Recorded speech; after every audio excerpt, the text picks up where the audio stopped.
ಈಗ ಹುಲಿ ಚಿರತೆ ಆ ಕಡೆ ಎಲ್ಲ ಆದಿವಾಸಿಗಳಲ್ವ ಸರ್, ನಾಗರಹೊಳೆ ಸರ್ ಎಲ್ಲ ಆದಿವಾಸಿಗಳಲ್ವ. ಈಗ ಅಲ್ಲೇ ಪರಿಹಾರ ಫಾರೆಸ್ಟ್ ಡಿಪಾರ್ಟ್ಮೆಂಟ್ ಅವರು ಇಷ್ಟು ಪರಿಹಾರ ಸಹಾಯಧನ ಕೊಡ್ತಾರಲ್ವ. ಅದಕ್ಕೋಸ್ಕರ ಮೊದಲೇ ಪ್ಲ್ಯಾನ್ ಮಾಡಿಕೊಂಡು ಇವ್ರನ್ನ ಈಗ ಸಾಯಿಸ್ಬಿಟ್ರೆ ಸಾಯಿಸ್ಬಿಟ್ಟು ಈ ಕಡೆ ಹುಲಿ ತಗೊಂಡಂದು ಪತ್ತೆ ಹಚ್ಬಿಟ್ರೆ 25 ಲಕ್ಷ 15 ಲಕ್ಷ ಪರಿಹಾರ ಕೊಡ್ತಾರೆ. ಆ ದುಡ್ಡಲ್ಲಿ ಇವಳು ಮಜಾ ಮಾಡ್ಬೋದು, ಏನೋ ಮಾಡ್ಬೋದು ಅಂತ ಪತ್ತೆ ಹಚ್ಚಿರೋದು ಸರ್. ಇಂಥೊಳಗೆ ಯಾವುದೇ ಕಾರಣಕ್ಕೂ ಹೊರಗಡೆ ಬರ್ಬೋದು ಸರ್. ನೀವೇ ಸ್ವಂತ ಗಂಡನ್ನೇ ಈ ಥರ ಮಾಡಿ ಹಿಂಸೆ ಕೊಟ್ಟು ಸಾಯಿಸೋಳಂದ್ರೆ ಇನ್ನು ಮಕ್ಕಳನ್ನ ಸಾಯಿಸಲ್ವಾ, ಇನ್ನು ಸಂಬಂಧಿಕರು ಸಾಯಿಸಲ್ವಾ, ಅಕ್ಕಪಕ್ಕವ್ರನ್ನ ಸಾಯಿಸಲ್ವಾ? ಇಂಥ ಸರ್ ಇಬ್ಬರು ಮಕ್ಕಳು ಸರ್, ಇಬ್ಬರು ಮಕ್ಕಳು ಸರ್. ಏನು ಹೇಳ್ತೀರಾ ಅವ್ರಿಗೆ? ಯಾವ ಶಿಕ್ಷೆ? ಸರ್ ಯಾವ ಈಗ ಹೊರಗಡೆಗೇ ಬರಬಾರ್ದು ಸರ್, ಇವ್ಗಳಿಗೆ ಜೀವಾವಧಿ ಶಿಕ್ಷೆ ಆಗ್ಬೇಕು ಸರ್. ಇವಳಿಗೆ ಇಂಥ ಹೆಂಗ್ಸ್ನ ಬಿಟ್ಟರೆ ಇವಳನ್ನ ನೋಡ್ಕೊಂಡು ಇನ್ನು ಕೆಲವೊಬ್ರು ಹೆಂಗ್ಸ್ರನ್ನ ಇದು ಮಾಡ್ತಾರೆ ಸರ್, ಇನ್ಸ್ಪಿರೇಷನ್ ಆಯ್ತಾರೆ ಅವ್ರಿಗೆ ಸರ್ ವೆಂಕಟೇಶ್. ಹಾಂ ಸರ್. ಈಗ ಹುಲಿ ಚಿರತೆ ಆ ಕಡೆ ಎಲ್ಲ ಆದಿವಾಸಿಗಳಲ್ವ ಸರ್, ನಾಗರಹೊಳೆ ಸರ್ ಎಲ್ಲ ಆದಿವಾಸಿಗಳಲ್ವ. ಈಗ ಅಲ್ಲೇ ಪರಿಹಾರ ಫಾರೆಸ್ಟ್ ಡಿಪಾರ್ಟ್ಮೆಂಟ್ ಅವರು ಇಷ್ಟು ಪರಿಹಾರ ಸಹಾಯಧನ ಕೊಡ್ತಾರಲ್ವ.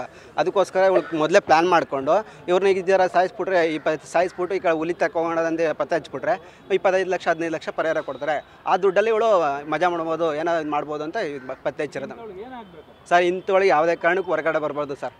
ನೀವೇ ಸ್ವಂತ ಗಂಡನ್ನೇ ಈ ಥರ ಮಾಡಿ ಹಿಂಸೆ ಕೊಟ್ಟು ಸಾಯಿಸೋಳಂದ್ರೆ ಇನ್ನು ಮಕ್ಕಳನ್ನ ಸಾಯಿಸಲ್ವಾ, ಇನ್ನು ಸಂಬಂಧಿಕರು ಸಾಯಿಸಲ್ವಾ, ಅಕ್ಕಪಕ್ಕವ್ರನ್ನ ಸಾಯಿಸಲ್ವಾ? ಇಂಥ ಸರ್ ಇಬ್ಬರು ಮಕ್ಕಳು ಸರ್, ಇಬ್ಬರು ಮಕ್ಕಳು ಸರ್. ಏನು ಹೇಳ್ತೀರಾ ಅವ್ರಿಗೆ? ಯಾವ ಶಿಕ್ಷೆ? ಸರ್ ಯಾವ ಈಗ ಹೊರಗಡೆಗೇ ಬರಬಾರ್ದು ಸರ್, ಇವ್ಗಳಿಗೆ ಜೀವಾವಧಿ ಶಿಕ್ಷೆ ಆಗ್ಬೇಕು ಸರ್. ಇವಳಿಗೆ ಇಂಥ ಹೆಂಗ್ಸ್ನ ಬಿಟ್ಟರೆ ಇವಳನ್ನ ನೋಡ್ಕೊಂಡು ಇನ್ನು ಕೆಲವೊಬ್ರು ಹೆಂಗ್ಸ್ರನ್ನ ಇದು ಮಾಡ್ತಾರೆ ಸರ್, ಇನ್ಸ್ಪಿರೇಷನ್ ಆಯ್ತಾರೆ ಅವ್ರಿಗೆ ಸರ್ ವೆಂಕಟೇಶ್. ಹಾಂ ಸರ್.